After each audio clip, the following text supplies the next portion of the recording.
I will first want to thank both Santiago Perez Nieves and Marie Mellet for all the work that they've put in organizing this training school. And I would like to thank very much indeed Luis Gonzalez, Hernandez, and the whole team of Casa de Velázquez for their fabulous support to organize the training school. And what I will be doing in the first instance is to give you a very quick presentation of what the COST Action ETHMIGSURVEYDATA, which is a weird shortcut name for this network of researchers, both academic and non-academic throughout Europe, the International Ethnic and Immigrant Minorities Survey Data Network. And before I move into what it is that I want to give you some information about the whole endeavor of the COST Action and the sort of background that motivates our work. So in reality, what we do in this network is a number of activities, research activities, and capacity creation activities against the backdrop of the importance, the relevance of social surveys as essential sources of information. As you may know, in migration studies, there's a wealth of information that comes from, for example, official statistics, and that comes from other types of aggregate data and aggregate information. There's also a very strong current of research within the ethnic and migration studies field on qualitative research. And against this kind of general backdrop of what sort of research prevails, a number of researchers, as I said before, academic and non-academic, wanted to bring to light or to perhaps emphasize a bit more than it may have been in the past, the extent to which surveys can become a more relevant source of information than they are currently in terms of the usage for ethnic and migration studies and for policy making and for information around important decision making. And this is because we are persuaded, and we hope that throughout the work that we do in this section, we can persuade you as well, that surveys provide a wide range of information about a lot of dimensions that are of interest around the incorporation, inclusion, integration of ethnic minorities and migrant minorities in Europe and beyond. So they give us information about lifestyles, about behaviors, about attitudes, about aspects relating to social connections and to social cohesion, life opportunities, but also barriers to inclusion, as well as the skills and the various forms of capital that ethnic and migrant minorities bring with them. Importantly, unlike official statistics, what we are able to do with survey data, and throughout the sessions that you will be having today and tomorrow, we hope to be able to illustrate all of this power in terms of understanding. They allow us to connect several of these aspects at the individual level. So they allow us to actually measure various dimensions that are of interest because they connect this information at the micro level, at the level of the individual migrants, the individual minority individuals. So they allow us to get a very complete picture about the mechanisms that are at play in relation to how various types of minorities can be included into our societies and the various social, economic, and political dimensions to that inclusion. A third important point that we would like to highlight is that when surveys are designed in a specific manner, for example, and in particular, they include a longitudinal element, and by longitudinal element, I mean that the same individuals are studied over time of either months or years. they become an exceptionally good source of information about how these factors become interconnected over time and how they foster or hinder life opportunities and integration. So they provide us with a causal information about causality of the different interconnections. So in essence, surveys bring this unique opportunity for extremely sophisticated analysis of the multiple factors that can drive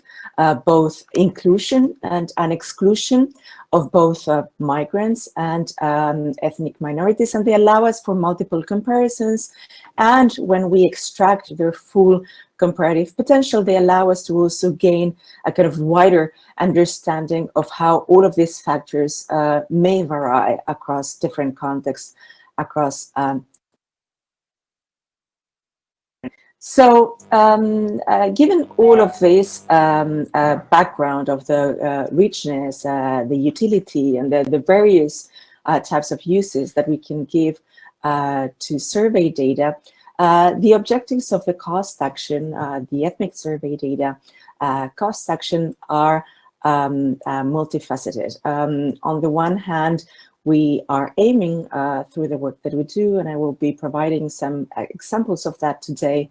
in a few minutes, to produce a comprehensive compilation of all of the survey data that has been produced on ethnic and migrant minorities across Europe, and as you will see, also beyond, so in some neighboring countries as well, since the early 2000s. And we aim to achieve that this compilation of data actually will keep being sustained and updated over the months and years to come. In addition to that, the second overall goal of the COST action is to put in place the mechanisms that would allow to foster the archiving and the sharing of data, survey data that exist throughout these countries, and that as of yet is not available to the public, to researchers. So to make it available in data archives such that the data can be shared and can be reutilized by a wider public through open data platforms. Intimately connected to these two goals of providing better and greater access to data, we aim to bring together the expertise, a wide range of experts that will allow us to actually engage in an exercise of post-harmonizing a number of these surveys, not all of them, because as you will see in a few minutes in the second part of my presentation, there's nearly a thousand surveys that we've actually uncovered through this exercise of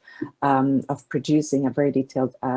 compilation or census of the surveys that exist. So with a smaller subset, we are aiming at producing some post-harmonized data sets that would allow comparative analysis of data that are currently standalone surveys conducted in particular countries or particular cities throughout Europe. In close connection with some of these kind of substantive goals, we have other goals that are instrumental, for example, coordinating efforts to obtain additional funding so that the needs of both extending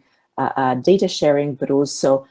promoting similar survey data production in European countries where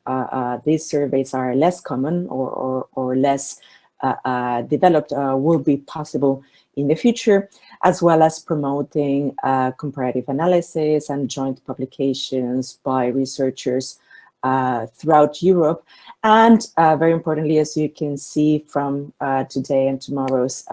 training school, one of our core aims is as well to be able to train future generations of European researchers into the best practices of data use, data protection, and data sharing in this area of research on ethnic and migrant minorities. And in essence, we aim at providing a generic platform that will allow coordination in the future around data collection on the integration of ethnic and migrant minorities. In relation to these 8 overall goals, the action and the researchers within the action have set 4 main tasks in motion in order to try to implement these ambitious goals that I've just presented to you. In essence, what we're doing is creating a set of components that are converging into what we call an ethnic and migrant minorities survey data hub, and you will see examples of that in a few moments. And we do that by producing collaboratively work on 4 specific modules or elements. First, we've created, and I will be presenting that in detail in a very short while, what we call the Ethnic and Migrant Minority Survey Metadata Registry, which is a first block, a first component that compiles, as I said before, creates a census, an online search tool that allows researchers, academic and non-academics, to find information about the surveys that exist throughout Europe, focusing on ethnic and migrant minority populations since the early 2000s. A second component that we are now have started to develop, but is still in testing stages, is the generation of what we have come to call the Ethnic and Migrant Minorities Survey Question Bank. And in collaboration with the Consortium of European Social Science Data Archives, we are linking this question bank with the European Question Bank. And we are right now in the process of generating a number of pilots that allow us to put in place a kind of the technical aspects that will allow us to start introducing a large number of questionnaires and metadata about the questions in those questionnaires, so that people can actually search for specific questions in their that they are interested in for their research. The third component that will form part of this survey data hub is a number of post-harmonized datasets. So we will be creating pooled datasets on very specific dimensions of ethnic and migrant minorities integration from suitable separately conducted survey datasets. A first pilot that we're in the process of designing right now is a pilot that will focus on putting together in a single dataset, a post-harmonized dataset, all of the surveys that have been conducted to measure the electoral, political, and civic behavior of ethnic and migrant minorities across Europe. And we will be starting with that particular pilot precisely because the dimensions of civic and political integration are the least best explored in larger data sets that are available, for example, through official statistics. Finally, we will be designing, and this fourth task we can't start until we have at least a set of data sets that we can use to produce what we call a data playground. So this will be an online tool, an online platform that will allow people from all walks of life, data journalists, PhD or master students, or people working for local, regional, or national public administrations to play with the data online without needing to have either a very high level of statistical sophistication or specialized software. So we will be putting in place a number of visualization tools that will allow for simple but interesting analysis of data coming from surveys. Now, all of these objectives and core tasks are undertaken through the collective and collaborative efforts of 5 work groups around which the COST Action is organized. I won't go through all of these points that you can see in the slide. I just wanted to make you aware that the way that we work in this COST Action is through these work groups that are each of them tasked with a number of goals and components of work. So work group 1 and work group 2 have been into being able to compile these survey metadata that I will be showcasing in a few minutes, but also are the work groups that will be putting the time and the intellectual impetus for the work on post-harmonization, whereas work group 3 focuses primarily on discussing aspects relating to future data collection, but also discussing what are conceptually the best ways of representing the various dimensions of integration. Work group 4, led by Marie Mellet and Paula Tufis, is precisely the work group that has been tasked with organizing the training schools. So again, my sincere thanks to all of the work group 4 team and Santiago Perez Nieves on this occasion as the local organizer, because it's thanks to their work that all of these training schools can take place every year. But also this is the work group that takes care of coordinating exchange and visiting research grants that I will present in a minute. And this is, I think, an opportunity that perhaps some of you attending this training school might want to consider. This is also the work group that leads on the selection of grants for conference participation for junior researchers that I will be presenting in a minute as well. Finally, work group 5 takes care of all things relating to communication. So things relating to our main website, the Twitter account, Facebook, as well as organizing a number of policy dissemination events. Now, I wanted to conclude this kind of very short introduction to the COST Action by presenting a number of opportunities that are open to all of you as junior researchers. So most of you will be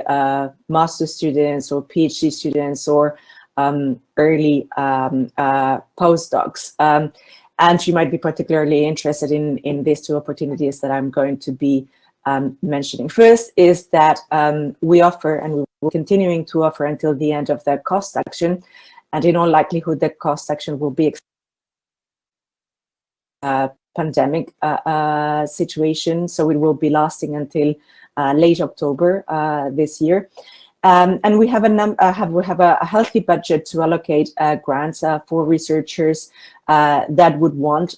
to collaborate with work group leaders of the action with specific tasks that are relating to the points that I mentioned a few seconds ago, or who might be interested in assisting researchers within the action with funding applications or collaborating in publications, for example, in producing specific research outputs. In terms of the eligibility, the only requirements that are important to bear in mind is that your host and your individual host needs to be part of our COST action. So you would need to go into the website of the action and check out all of our members and see who is a member and in which institutions they are based. And that will make them eligible automatically. And then a second requirement that you need to meet is that you need to be affiliated with an organization, whether that's an academic organization or another kind of organization, like a civil society organization or a think tank or a governmental agency. It's not important, but it needs to be based in a participating country in our COST action. And you will also find the list of the countries that are participating in the COST action on our website. And finally, obviously, your proposal of the actual collaboration that you intend to pursue during this research stay needs to fit the aims of the action. So very often it's a good idea to have a few email exchanges with the person that you're going to be discussing about a potential hosting to agree on the program of collaboration and of work. The duration of these visits, these research visits that we formally call short-term scientific missions, need to be between 5 working days and a maximum of 90 days, so 3 months. But actually, those of you who fulfill the requirements of being early career applicants can increase those days up to 180 days, although in terms of the funding, and in most cases, those larger stays are not necessarily so well funded. As of today, we expect that the action to be extended. The stays need to end before the 20th of October 2021. And for each of those visits, so you can do multiple visits throughout the period of a COST action, but each of them individually considered have a maximum of between 2,500 euros or 3,500, depending on which category you're in. So for junior researchers and for longer stays, they can be better paid. You'll see also some specific details about maximum per day requests and maximum travel costs. And in our calls for applications, we provide already indicative amounts per host and location that we consider reasonable. If you're interested in applying, you can follow the link on the slides, and you'll get information about all of the requirements, as well as a link to a PDF outlining in detail all of these eligibility requirements. The last point that I want to mention in relation to this introduction to the COST action is that we also have another scheme that might be of particular interest to you, which is called the Conference Grants for Inclusiveness Target Countries. And the aim of this scheme is to support PhD students and early career investigations. And by early career investigations, we consider, well, the COST action actually considers those that are either PhD students or within 8 years after the completion of their PhD, but only for people who are based institutionally in what the COST Association considers inclusiveness target countries. And you have the list of the inclusiveness target countries there on the penultimate point of your of the slide. These are funds that allow to provide grants to participate, to either present a paper or present a poster, but you need to actually be presenting some research work on any international conference that is not organized by our action. So these are your regular academic conferences. This is an important point, organized by reputable academic or international institutions, organizations. And you can get a grant of up to 500 euros for the conference fees, and a maximum of 160 euros per day to cover part or all of your accommodation and meal expenses, and also reasonable travel costs. The eligibility requirements are connected on the one hand to the organization to which you're affiliated. So this is not your nationality, but the country where this organization, whether that's a university or a different research related organization, it needs to be based in one of these countries that are listed there on the slide. But also, very importantly, the paper or the poster that you're presenting needs to use quantitative survey data on ethnic and migrant minorities. Other than those requirements, we're very flexible with what are the specific focuses on or contents of the paper, as long as they meet those eligibility requirements. And again, if you're interested in this opportunity, you can follow the link on the slides and get more information there on the course that we have.